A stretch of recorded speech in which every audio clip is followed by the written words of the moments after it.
Hi everyone, and welcome back to my channel. Today I am going to be talking about something not witchy, but still really important. Um, as I've mentioned here before, I am a writer. I'm currently working on 16 articles, nonfiction articles, but I also write a lot of fiction. And this is where this comes in. And the title of today's video is Writing and Research, aka Hello Nice TSA Agent. So, let me take you back, because this is what is, because I never realized before that people don't research before they write until I read a few books and some stories in a college creative writing class, and oh my god. Okay, first of all, if you're going to write about a place that is foreign to you, whether it be a city within your own country or another country altogether, oh my god, you have to research it. I don't know if you heard, but I think the cat just fell off of something. I heard a crash. But yeah, research the place that you're going to write about, because I'm gonna bring you back.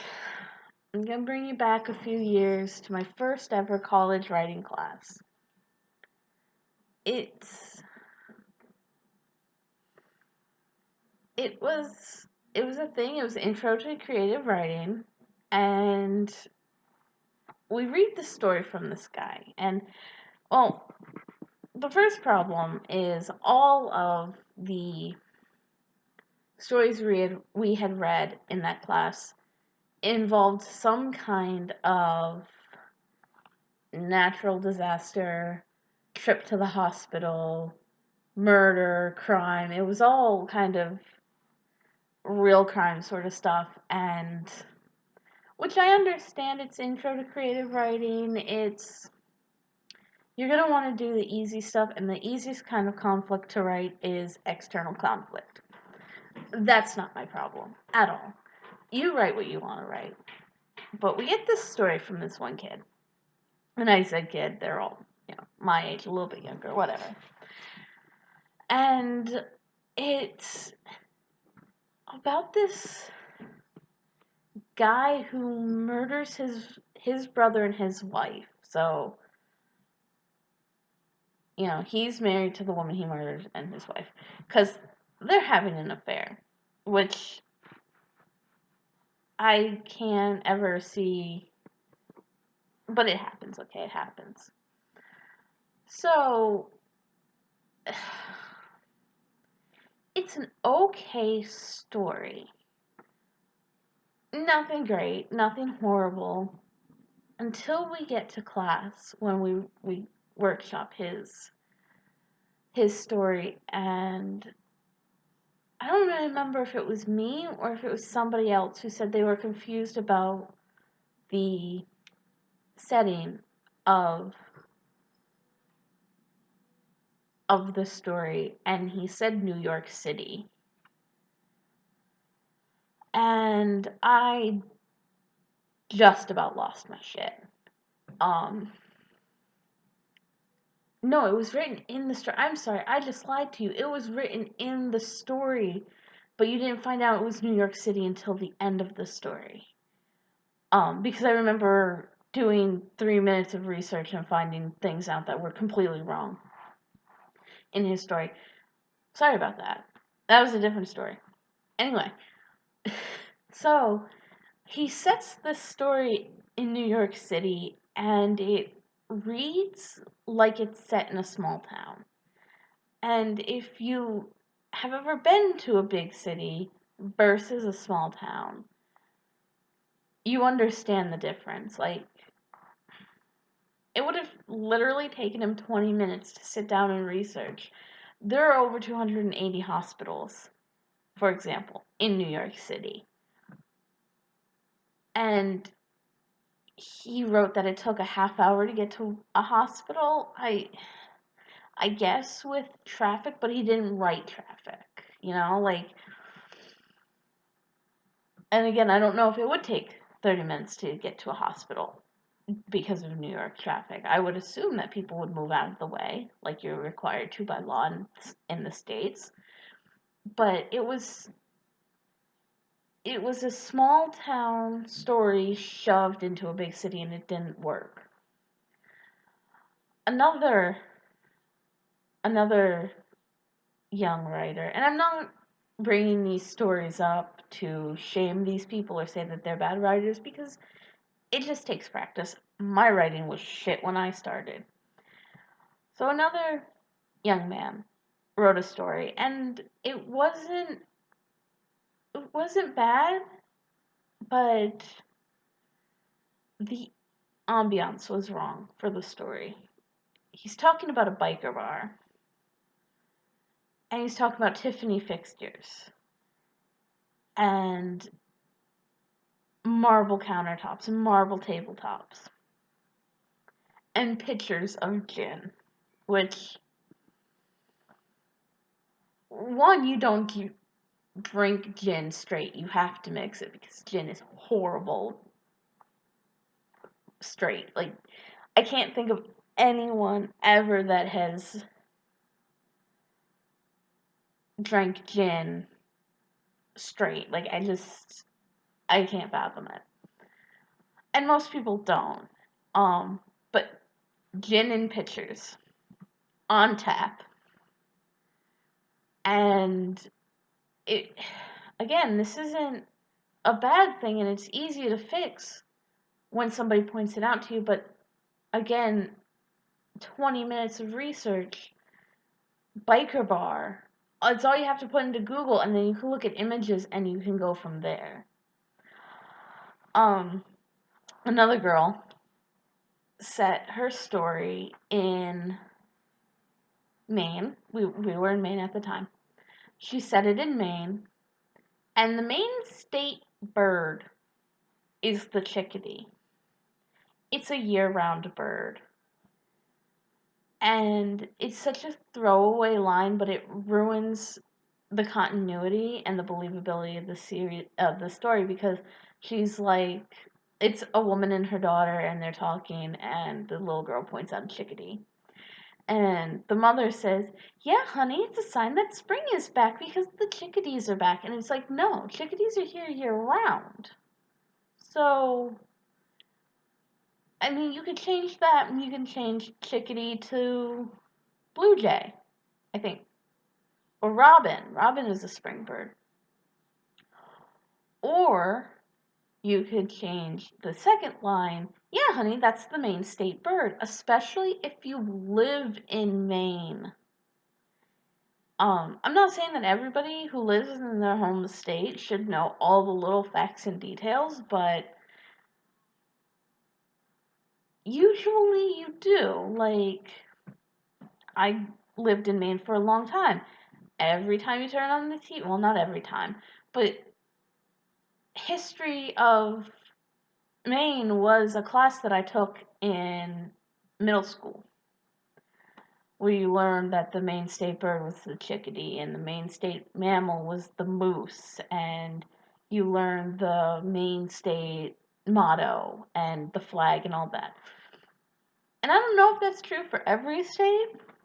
I remember doing a little work on it when I went to school in Connecticut as well, but again, it's 5-10 minutes of research to figure things out. And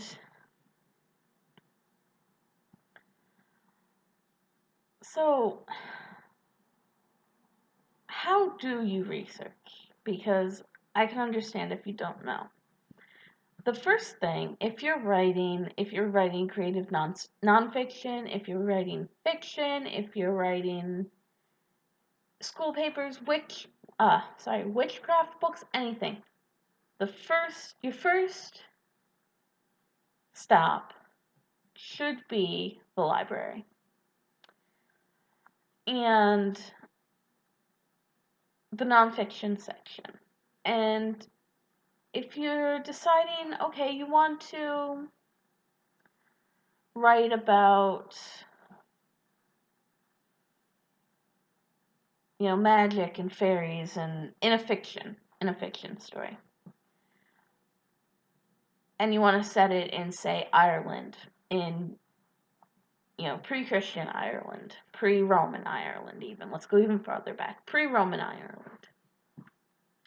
So you should get history books about pre-Roman Ireland. You should get a fucking atlas with topographical maps in it so you can actually write accurately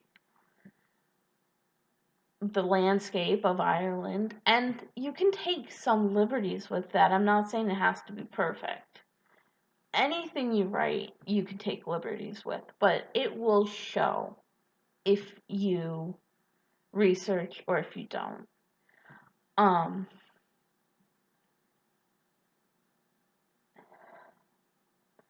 If you're writing about a culture that is unfamiliar to you, or if you're writing a character from a culture or race that is unfamiliar to you, first-hand accounts, talk to people, personal stories. It's so easy to Google somebody's blog, to see what their life is like, and you can draw inspiration. Don't plagiarize their words, obviously, but if you're thinking of writing about, say, a black woman in 1920s New York City, it's not hard to find existing literature about black women in Jazz Age New York. It's really not hard. You can look at the entertainers at the time, who were huge, and draw on their life and their experiences and create a whole new character that has so much more depth because you're basing it in reality. Even if you want to take jazz era, New York City and do what Fantastic Beasts did, which they didn't do it perfectly, but they did do it okay, and make it high fantasy and dragons and fairies and all kinds of mystical creatures, and if you put a Niffler in it, you'll be my best friend because I love the Niffler. But you have to but ground it in reality. I have to be able to pick up your story and be like, yes, I believe that the rules of this universe are solid and I can believe it. A lot of people just go to Wikipedia and stop, and Wikipedia is not your best source. The works cited, however, at the bottom of the page is a pretty good source because any idiot can go on Wikipedia and edit it. But if you go to the works cited on the Wikipedia page, usually it's good books. It's histories and biographies and everything. Those are the books you want to look for at your library or online if they're available online. And there's no such thing as too much research. And I heard that in the class too. Well, I didn't want to be too influenced by my research. There's no such thing as too much research. And it's the one thing that will completely take me out of a book is just factual errors about either geography or language or whatever. If you're setting your story in America, we wear sweaters, not jumpers. We take elevators, not lifts. Or, yeah, elevators, not lifts.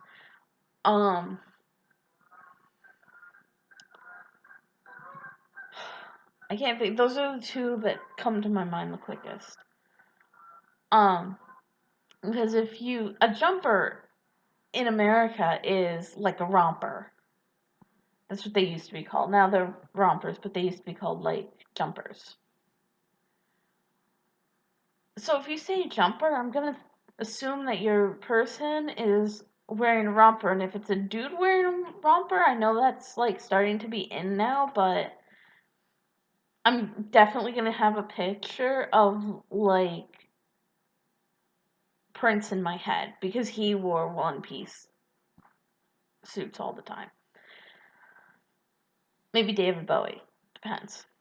So just research, research slang of the place that you're talking about because I'm so tired of reading stories by professional published authors who, oh my god, haven't picked up and read a book in years and are trying to pass off their writing as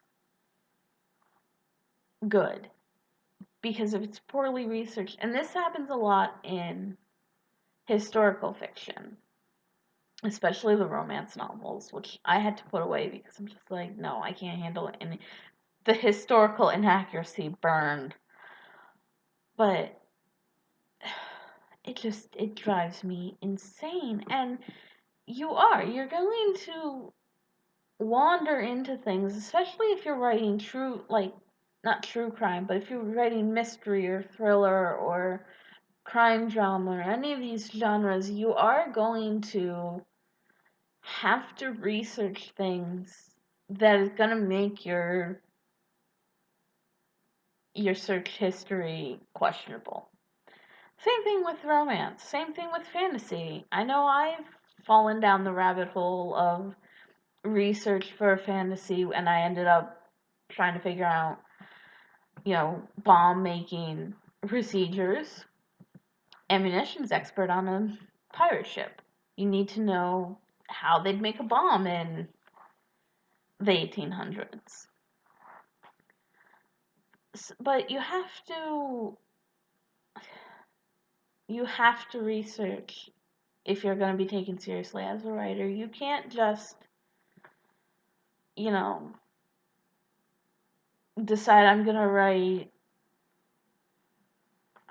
a modern crime thriller and I know nothing about guns and I know nothing about ammunition and I know nothing about, you know, serial killers or sociology or psychology or any of that and write a crime it's not going to come off as authentic. It's not going to come off as good. I think that's the one thing that we all want is just to write good stories. So I guess this is the end of my little rant. Um, I've had to read more and more unresearched